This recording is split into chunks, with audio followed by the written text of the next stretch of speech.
Bit of a jaunty angle. Let's get the long boy, you know, definitely need the long boy. I don't care what anyone says, bigger the better.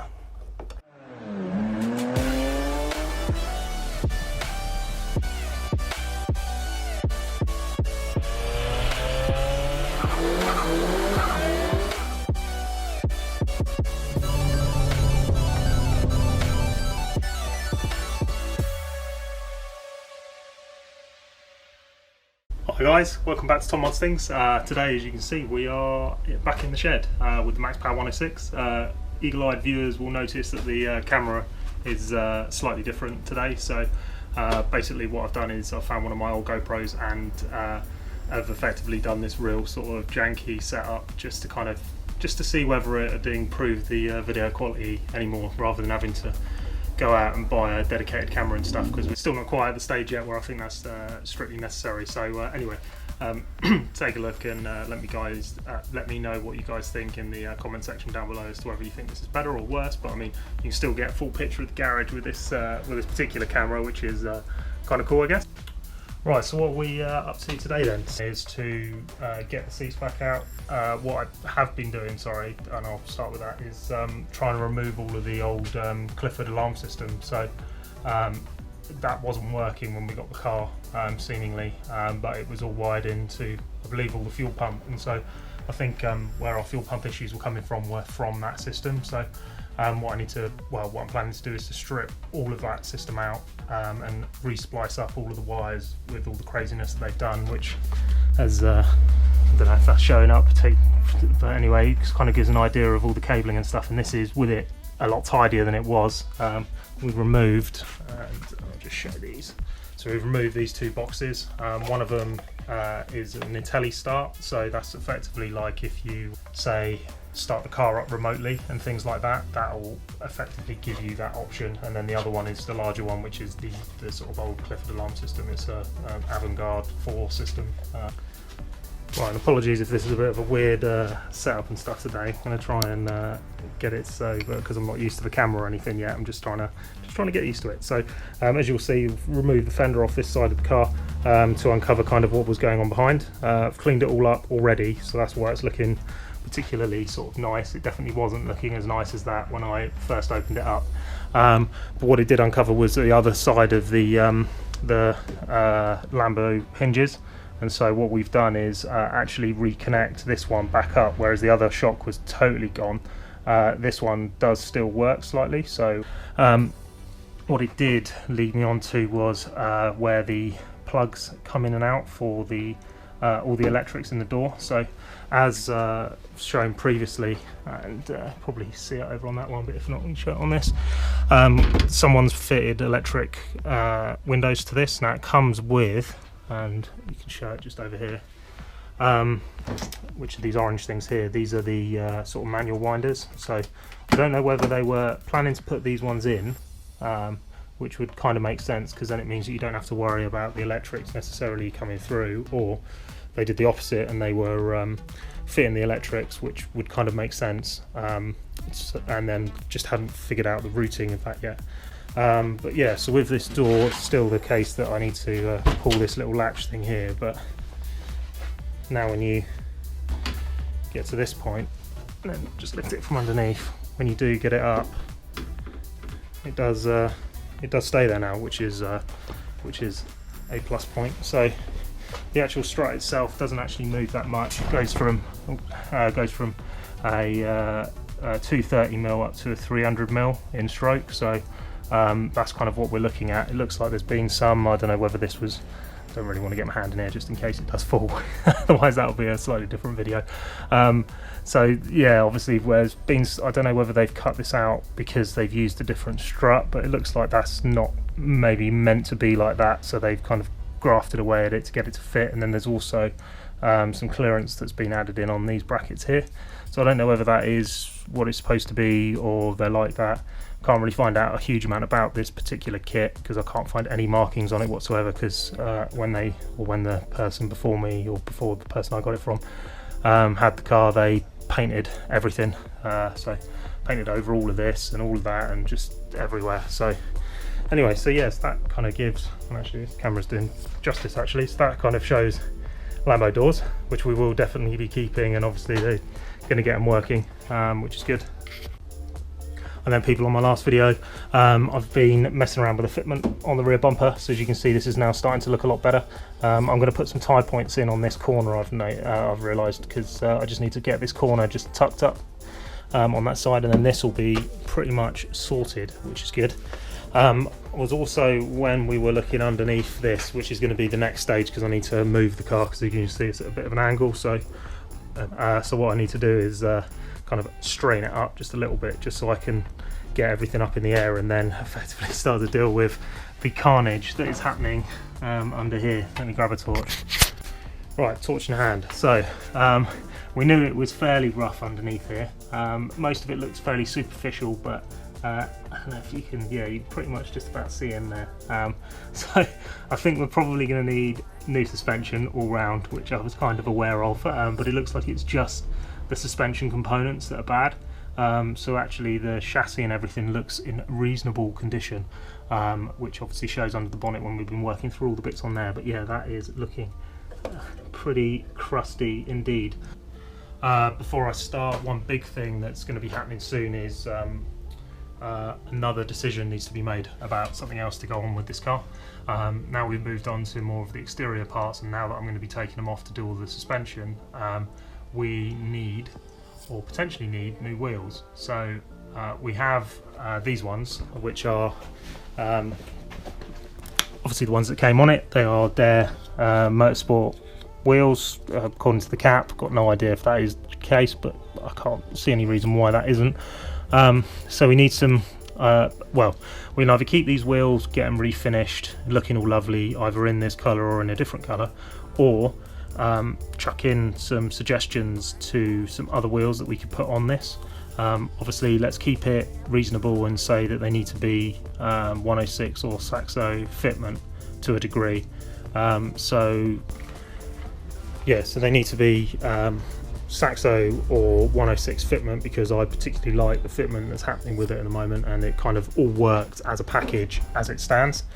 But as we're going to be replacing the tyres and we're going to get the wheels off anyway, we may as well either get them refinished, so totally refurbed, that are all pristine, but in a colour that you can guys can all choose, or we just change the wheels completely and go for something else that's in keeping, let's say, with the max power era. So any of the sort of period correct. I mean, if we can find some spinners, we'll definitely go for some spinners, because I reckon that would be a right laugh, but they're getting particularly hard to find and very expensive as well. So we'll keep it reasonable, no crazy rotiforms or anything mad like that. We're not going to spend thousands of pounds on a set of wheels on this 106, but if we can get an idea of what people want, and then we can just scour the internet and just see if we can find a set for a reasonable price, and then we can go from there. So anyway, I'll catch you guys in a sec. I'm just going to carry on. Right, so I guess let's see if this works. Hands-free. God, stepping up in the world. How mad is that? Right. Okay, so just going to carry on with it. Let's get going. All the hand movements.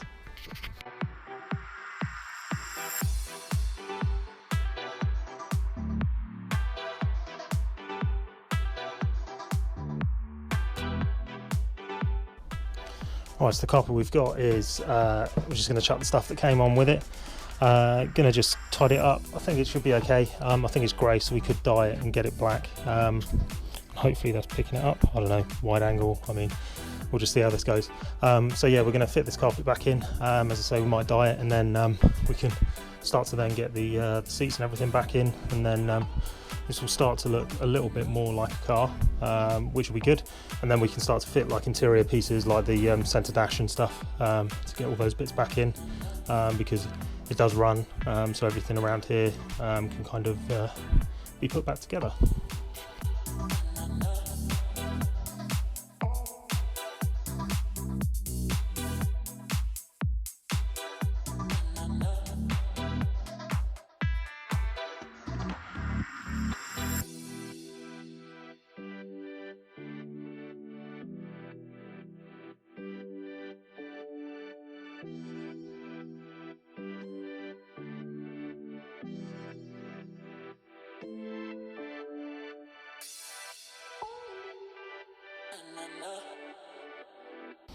Right, test fitting this carpet. It's a good thing because it's made me realise that I'm going to need to take another two off, but adjust these pedals ever so slightly because I'm not fully comfortable with this just ever so slightly grazing this. No, I'm really going to get it. Yeah, ever so slightly grazing this area down here.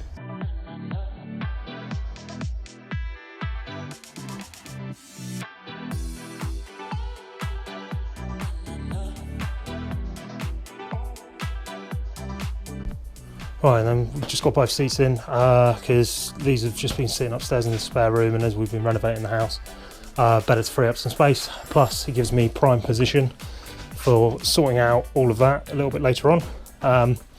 So this should make it a much better place to be. So this is the idea that we're going to put the Porsche seats in the Saxo, and I kind of think it pretty much works. It's going to have to be some adjustments when we raise these up. So just going to get some of the centre console bits out and get those kind of on and in place, and I'll catch you guys when that's done.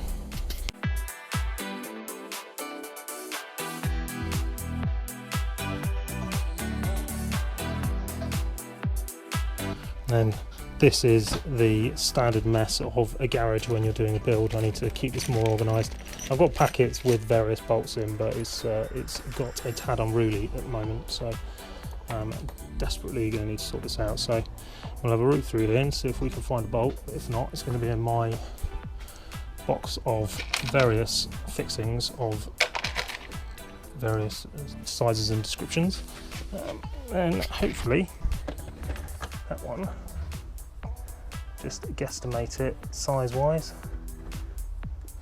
I mean, it's screwing in, which is a starting point, and it's black as well, which will be even better. And if it is, that is an absolute winner. Right, let's get the long boy. You know, definitely need the long boy. Don't care what anyone says, bigger the better. Boom, nice and tight. Right, and then stupid stuff that we had for this particular area, which I picked up just because I can't help myself when some of the old stuff comes on Facebook Marketplace. Might have to dampen that door. Is this sort of stuff. So we've got one of the old school like gear gator type things. So I think it probably sits that way around. Maybe it goes that way around. No, definitely the other way around. Which will sit like that. Then we've got this thing which looks a little bit different in the pictures, but we could definitely get to work. So effectively we will come down here like that. I don't know, might have to just cut it a bit shorter. So effectively it will do that. Then we've got this bit, which I believe we can have come down there. Yeah, I'm not sure if this is going to work. And then this bit then goes on top. Yeah, not too sure. Not too sure. Let me know what you think in comments and stuff, but my personal opinion, and hopefully that camera actually picked all of that up, otherwise I'm just talking to myself. Don't quite think this is going to work as intended. As I say, we can cut this little gator shorter, or we could take off this sleeve and do it so it's, I don't know, might be able to do that. But then I think that looks a little bit poor. Yeah, a little bit more thought maybe with that when we get to interior selection and stuff. We'll probably use this chromey piece, or find another one. I think that looks alright, but yeah, maybe not the other bits. We'll see. Alright, we'll just leave that on there for safekeeping at the moment. I have to admit, the longer and longer I look at this, the less and less I want to actually get involved with it at the moment. And I always find from experience of doing various things in the past, if you particularly don't want to do something and you know it's going to be heavily involved, just don't even bother, because you're going to end up fudging something up and it's not going to work out correctly. But what I can show you quickly, let's grab the torch. So the thing that's making me think that this is what's causing our priming issue with the fuel pump is that there is this little black solenoid down here. And what I'm thinking is that this is what's being used to actually prime the pump. And I need to trace all the wires back, but I'm almost certain that something like this is going to be the cause of it, because I think what's happening is it's been wired in between the wire that then goes to the fuel pump at the back, and you're supposed to unlock or press a button on the Clifford alarm key fob, which has about 5 or 6 different buttons on it of varying descriptions. So inevitably one of those, or a combination of those, would be the ones that would sort out all of our underlying problems, but I reckon it's probably one of those. So if I can work out which ones I kind of need to splice together, maybe wire wise, then I think we can just bypass it completely, which would be cool. Right, so a little bit of a short but sweet video. Hopefully the quality is a little bit better. Maybe if it's a little bit worse, just mention it. We'll see what it's like when I start editing it together, but this might be the last time you see it in wide angle. Or maybe we'll do sort of a mixture of the two. We'll see how it goes. But anyway, yeah, cheers for watching. So we've done a few bits and stuff today. It's just I'm just going to bring you along for all of it, the good, the bad, the ugly, that sort of thing. Because I'm fitting this in around full-time job and stuff just in the evenings, so I can't just have like a full day slog at it, unfortunately. So it's just going to be a bit piecemeal, a little bit by bit. But as I said at the start of the video, we need some decisions on wheels. So post up some comments on what you would like to see, what you maybe wouldn't like to see, just some ideas of things we can go with. It said kind of only restriction is we're going to try and keep it to Saxo or 106 fitment, because they're notoriously difficult to get wheels to fit on, even with our wide arches. I think we potentially could struggle if we went for some real pokey boys. So yeah, so chuck it in, let's see what happens. And as I say, don't forget to subscribe to the channel if you want to see more of this. It's only getting bigger, better, more crazy, as you can see, sat in with the door open. And as I say, yeah, it's only going to get better. Stay tuned for September as well, because I'm going to the Max Power reunion show, which is happening up in Towchester, I don't know, somewhere in the UK. Give it a Google search, Max Power reunion. The Cayman got accepted for its craziness, and I can't wait to go up there and feast my eyes on all of the old Max Power cars that are coming along. Shame this won't make it, but next year, definitely next year, we'll get it. So yeah, cheers guys for watching, and I'll catch you on the next one. See you later.